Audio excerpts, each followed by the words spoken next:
All right, good evening, fifth graders. Today's the last lesson in Unit 4. Then we have a nice review, and then we have the tests.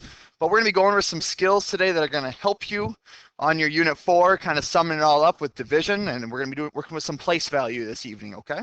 So hang in there with me. On tonight's flipped lesson, please press pause and find some scratch paper and try and work these problems out with me as you go, and then check your answers because it's going to be a nice review for you. We're going to start off with a little bit of rounding here. You always need a little practice with rounding. Round to the nearest whole number. So we're rounding to the nearest whole number, kids. We're always looking at the number in the ones place. This number is a 4. I'm looking to my right. Is that number greater than 5? 5 or greater? It is not. So my answer stays as 24. Right here, I'm going to take a look to the right. The answer is a 5. So that means I'm going to round my 8 up to a 9. So my answer is 309. 7, I'm looking at this 0 here. It is smaller than 5. My answer is 77. Let's get a look at the next one. Round to the nearest 10th. I'm going to put a little space underneath my 10th. My 10th is always right next to my decimal to the right. Look to the right here, I have the number 3. So my answer is going to stay 17.6.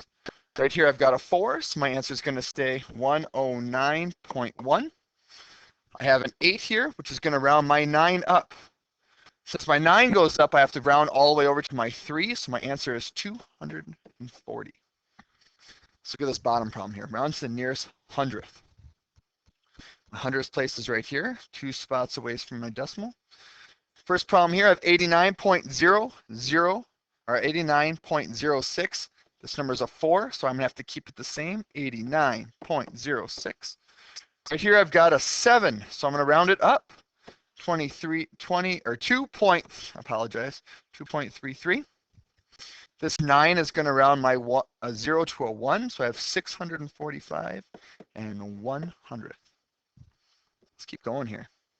You are organizing a trip to a museum for 110 students, teachers, and parents. If each bus can seat 25 people, how many buses do you need?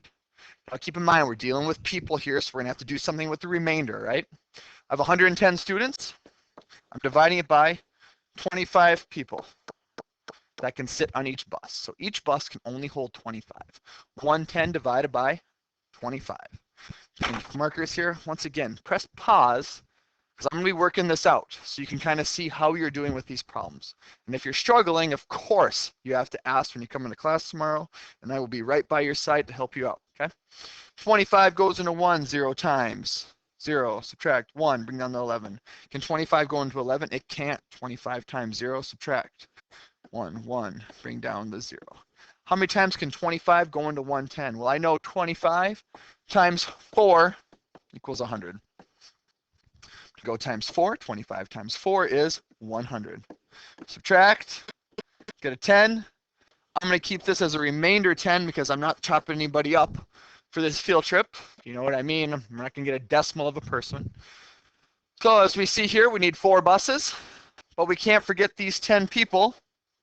So we are actually going to have 5 buses for this trip. I want to be on this bus with 10 people. That way I have more legroom, okay? Let's keep on going. Now we have some place value. Let's take a look at this place value here.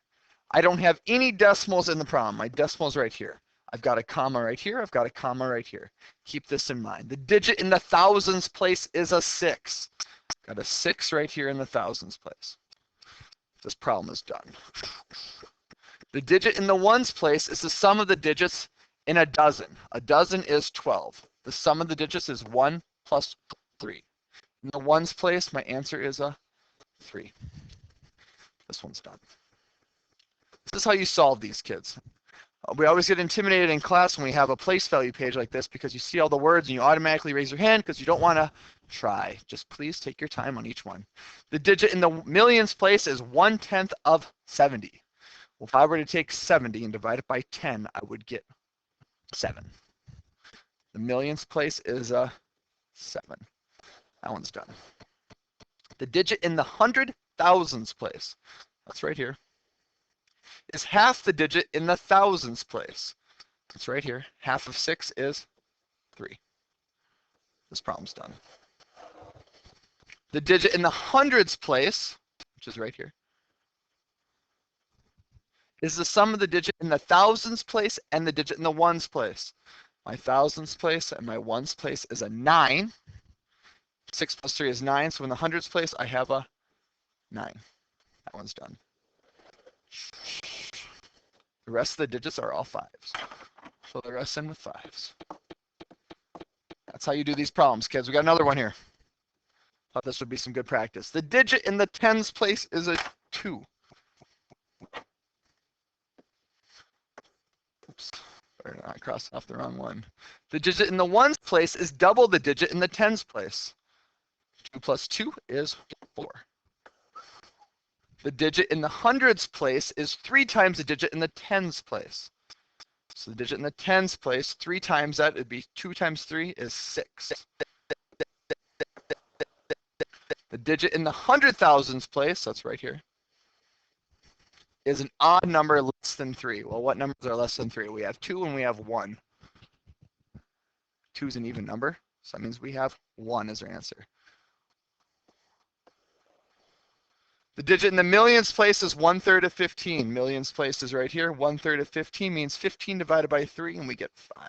The rest of the digits are all 9s. Check your work. See how you did.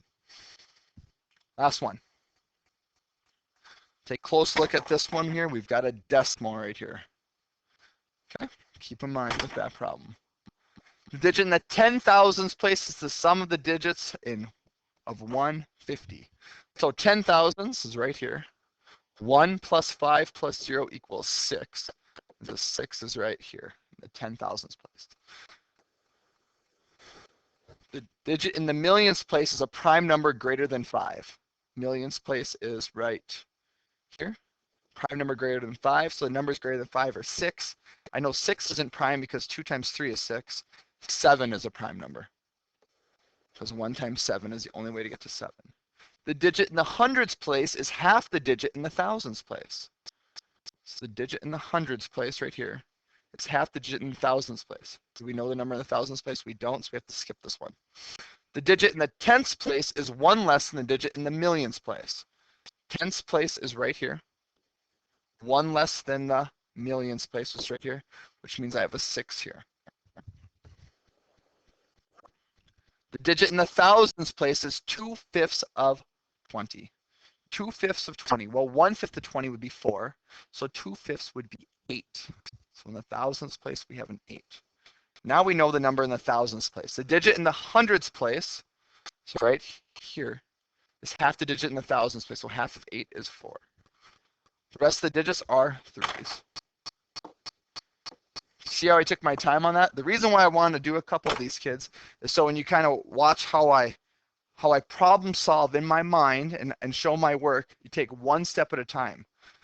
What would have happened, a lot of times what I see during the day when you're working on your assignment, is when you get to this problem right here, the digit in the hundreds place, all of a sudden you raise your hand automatically because you're like, Mr. Green, there is nothing in the thousands place. You're correct. That's why you have to keep on working, and then you might have to work your way back. Hopefully this helped. Look forward to working with you in class tomorrow, okay? So just take your time when you're dealing with place value and, of course, division.